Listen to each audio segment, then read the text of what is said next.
Avec 4 enfants, pas d'ordinateur chez elle et Internet seulement à partir de son forfait cellulaire, Myriam a paniqué quand elle a su que l'école allait se faire à la maison. Préposée aux bénéficiaires dans un CHSLD, impossible de faire du télétravail. Qui allait rester avec les enfants? Et l'épicerie, les courses, comment faire sans pouvoir les amener?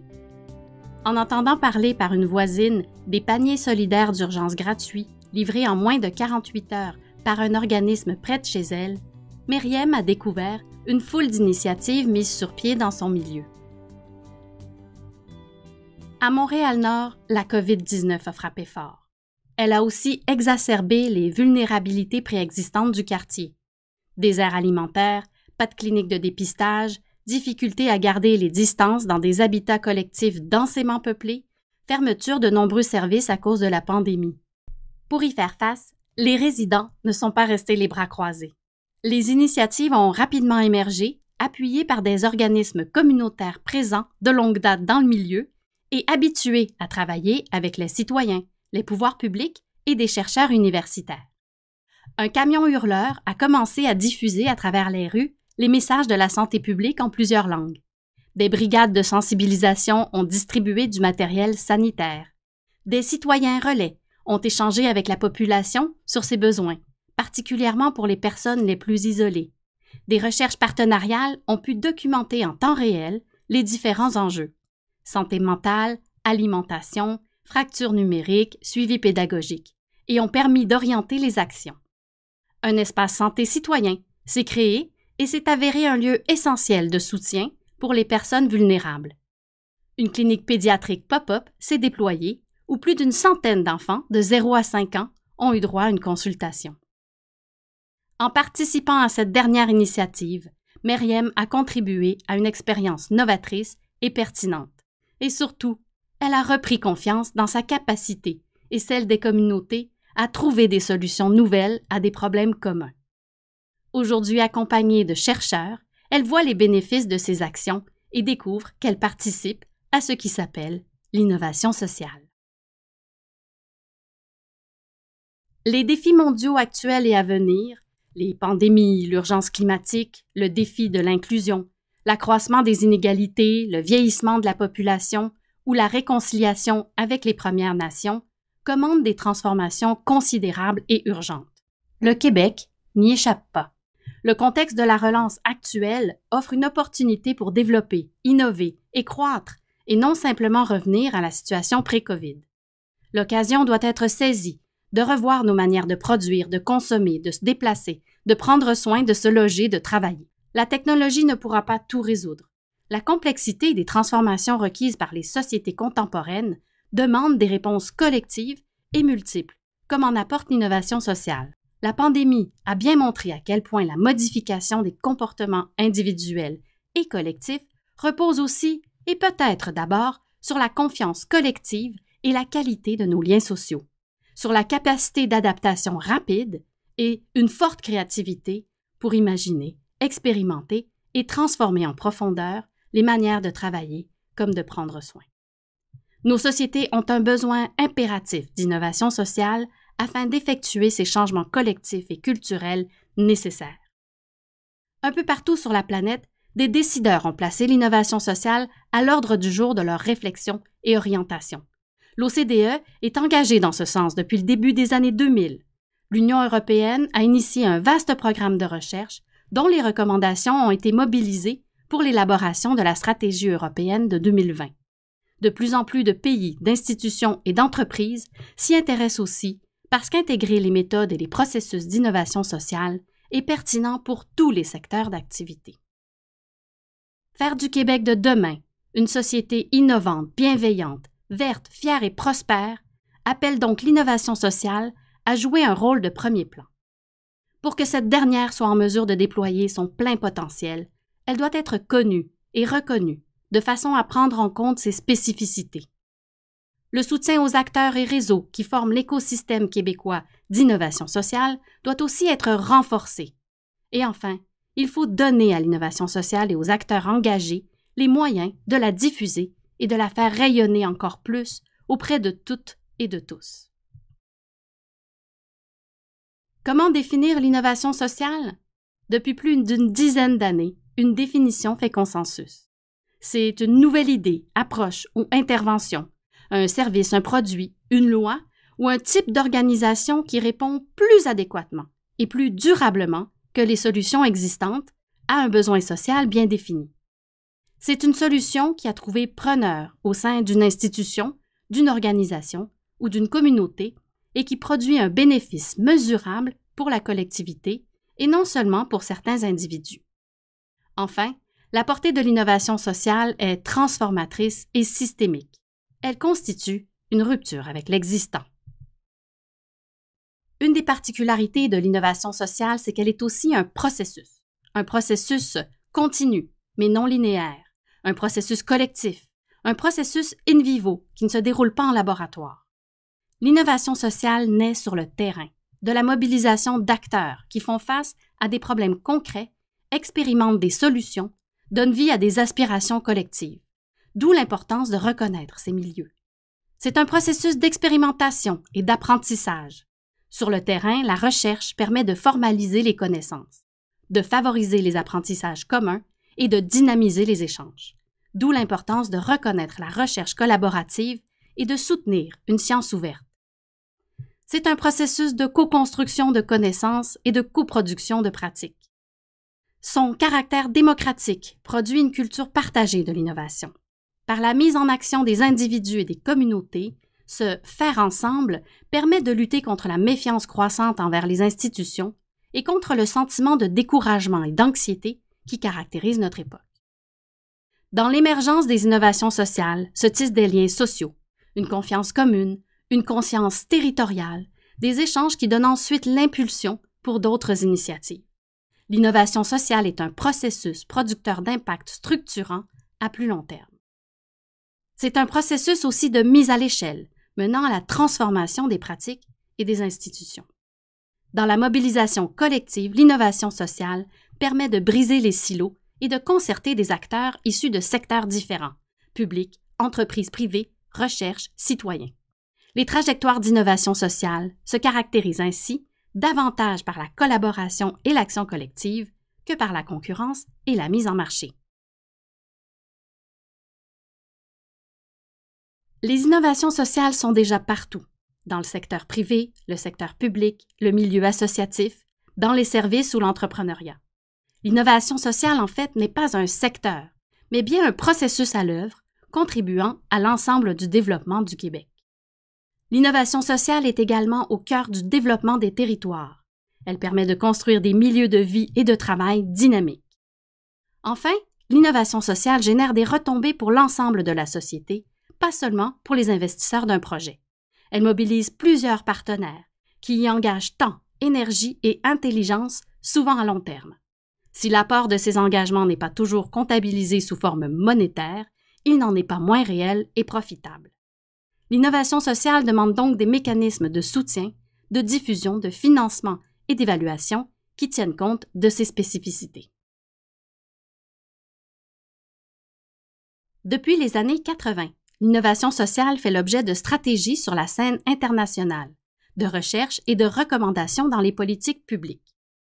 Dès le début des années 2000, l'OCDE recommande l'élaboration d'un cadre politique favorable pour soutenir les acteurs publics sans but lucratif et privés dans la co-construction et la mise en œuvre de solutions socialement innovantes de façon à résoudre les problèmes socio-économiques, à renforcer la résilience territoriale et à mieux répondre aux chocs futurs. De la même façon, les conclusions du programme de recherche européen ESSI-Drive affirment et réaffirment l'importance de l'innovation sociale. Le virage numérique, la transition écologique, l'économie ont besoin de l'innovation sociale qui est aussi un vecteur de démocratisation et de participation aux transformations requises. L'innovation sociale fait à présent partie de la stratégie d'investissement social de l'Union européenne. Au-delà de l'Europe, de nombreux pays et régions ont mis sur pied des stratégies publiques d'innovation sociale. Australie, Écosse et plus près de nous, la Colombie-Britannique ou le Manitoba. De grands leaders de partout dans le monde reconnaissent aujourd'hui l'importance de l'innovation sociale pour contribuer aux transformations stratégiques, structurelles dans le domaine social, économique et environnemental, aujourd'hui nécessaires pour faire face à nos défis collectifs. Le rôle crucial de politiques de soutien adaptées aux spécificités de l'innovation sociale pour en déployer le plein potentiel, que ce soit en termes de financement, d'accompagnement ou de recherche, est également reconnu et mis en action à travers des stratégies concertées. Sur la scène internationale, le Québec est d'ailleurs largement reconnu comme une société où les innovations sociales sont exemplaires. Autant à l'OCDE qu'à la Commission européenne et à l'ONU, des pratiques innovantes de revitalisation territoriale et de l'économie sociale québécoise sont citées en exemple. Aussitôt qu'en 2000, le Québec était parmi les premiers à participer au Forum sur l'innovation sociale de l'OCDE. Échanges et missions scientifiques, visites de délégations étrangères, réplication d'expériences québécoises de la France au Brésil en passant par la Corée du Sud, le Québec continue aujourd'hui à inspirer les pratiques de pays du Nord comme du Sud. Depuis 60 ans, plusieurs vagues d'innovation sont venues transformer le Québec et en faire la société moderne que nous connaissons. Le Québec a été et est encore une pépinière d'innovation sociale, à l'initiative des pouvoirs publics, des entreprises privées et le plus souvent des milieux associatifs. La culture de concertation, très importante au Québec, favorise la possibilité de trouver des réponses collectives aux enjeux de société et donc d'innover. Historiquement, on a connu au Québec une forte contribution des innovations sociales aux politiques publiques. Pensons à titre d'exemple au régime québécois d'assurance maladie, d'assurance automobile et d'assurance parentale, des innovations sociales qui contribuent à notre développement économique et territorial, comme en fait foi le poids de l'économie sociale et du mutualisme au Québec. Ce sont des milliers d'entreprises collectives qui répondent aux besoins et aux aspirations des citoyens et renouvellent les façons de faire. Par son mode de propriété et de gouvernance, l'économie sociale a été au fil des ans une génératrice d'innovation sociale, comme le rappelle par exemple le rôle joué par les centres de la petite enfance dans le développement des enfants et l'accès des femmes au marché du travail, ou encore le rôle et l'impact des fonds de travailleurs. Le Québec est également reconnu pour son écosystème formel de recherche et d'innovation, celui du MEI, du FRQ, incluant les établissements d'enseignement supérieur, et son écosystème foisonnant de constellations d'organismes et de milieux innovants dans toutes les régions. Soulignons ici le rôle d'intermédiaire entre les milieux de la recherche et de la pratique des OLTIS, les organismes de liaison et de transfert en innovation sociale, ainsi que des centres collégiaux de transfert en pratique sociale novatrice, et le rôle de concertation et de maillage du réseau québécois en innovation sociale. Cet écosystème permet aux différents acteurs d'apporter une variété de contributions qui soutiennent le développement d'une culture d'innovation sociale pour trouver des solutions durables et des apprentissages profitables tout au long du processus. Plus que jamais, des acteurs partout au Québec se rassemblent et s'engagent dans l'innovation sociale. Une tendance forte qui s'affirme aussi avec le développement récent de politiques municipales favorisant l'innovation sociale dans plusieurs municipalités comme Montréal, Gatineau ou Shawinigan. Réalité autochtone, entrepreneuriat, qualité de vie, changement climatique, voici 4 projets qui ont mis l'innovation sociale au cœur de leur action. Les conditions entourant le décès de Joyce Echaquan ont causé une onde de choc le 28 septembre 2020. La nécessité d'un principe de sécurisation culturelle pour les premiers peuples a été mis à l'ordre du jour dans notre système de santé. En mai dernier, le gouvernement a annoncé un investissement public de 27 millions pour reproduire le modèle de la clinique Minoé dans toute la province. Première clinique de santé et de mieux-être destinée à la population autochtone de la ville de Val-d'Or, cette clinique est résolument novatrice car elle intègre les composantes d'une clinique de première ligne à des pratiques inspirées de la guérison traditionnelle autochtone. L'émergence et le déploiement du modèle de Minoé reposent sur un processus continu d'innovation sociale impliquant le regroupement des centres d'amitié autochtones du Québec et des chercheurs depuis plus de 10 ans. C'est à l'aide de son laboratoire d'idées et d'innovation Trajectoire que l'organisme Présage a exploré l'enjeu de la retraite sous plusieurs facettes et réfléchi à de nouvelles façons pour les retraités de participer socialement. Partant du constat que notre espérance de vie en santé se prolonge comme jamais auparavant et que les aspirations de ceux et celles qui avancent en âge évoluent, les participants au laboratoire ont répondu à la question « Qu'offrons-nous aux personnes qui abordent cette nouvelle période sans l'envie de se retirer, mais plutôt avec une soif d'engagement et la volonté de relever de nouveaux défis? » La réponse fut la co-création du programme Mûr pour entreprendre, qui offre un parcours composé d'une série d'ateliers en ligne échelonnés sur une période d'1 an, afin d'aider les participants et participantes à passer de l'idée au projet. Ce programme unique fait de l'entrepreneuriat social une forme émergente et attrayante de participation sociale pour les personnes à la retraite. Si Parole d'Exclus a pu mettre en place rapidement des initiatives pour faire face à la pandémie à Montréal-Nord, c'est parce que cet organisme est ancré depuis 15 ans dans le territoire. Luttant contre l'exclusion par la mobilisation citoyenne, Parole d'Exclus a mis sur pied avec les résidents du quartier, souvent des populations vulnérables et racisées, et en collaboration avec des chercheurs, un ensemble d'innovations sociales pour répondre à leurs besoins et leurs aspirations. Un centre de la petite enfance, une ruelle verte, des jardins communautaires, un système alimentaire local, des ateliers de littératie numérique, un projet de clinique communautaire de proximité, des logements décents. Cette culture commune d'innovation, cette confiance et ces compétences tissées collectivement ont une véritable résilience territoriale durant l'épreuve de la pandémie COVID-19. Le plus récent rapport du GIEC est éloquent. Il faut agir rapidement et collectivement face à l'urgence climatique, d'autant que le Québec fera partie des territoires particulièrement touchés. Mais face à l'immensité des défis, comment agir sans être submergé par l'éco-anxiété ou une apathie fataliste? Solon part de préoccupations et d'actions concrètes à l'échelle d'une ruelle, d'un quartier ou d'un collectif de citoyens pour mettre en œuvre des innovations sociales dans les milieux de vie, qu'il s'agisse de mobilité, de géothermie ou de création de systèmes d'échange locaux. Solon participe ainsi à une trame de plus en plus dense au Québec d'innovation sociale dans le domaine de la transition socio-écologique. Les programmes internationaux sur l'innovation sociale sont unanimes. Pour en déployer le plein potentiel, il ne faut pas la réduire à un simple prolongement social de l'innovation technologique, et encore moins opposer innovation sociale et innovation technologique. Il est absolument nécessaire de mieux les articuler pour en déployer le potentiel commun.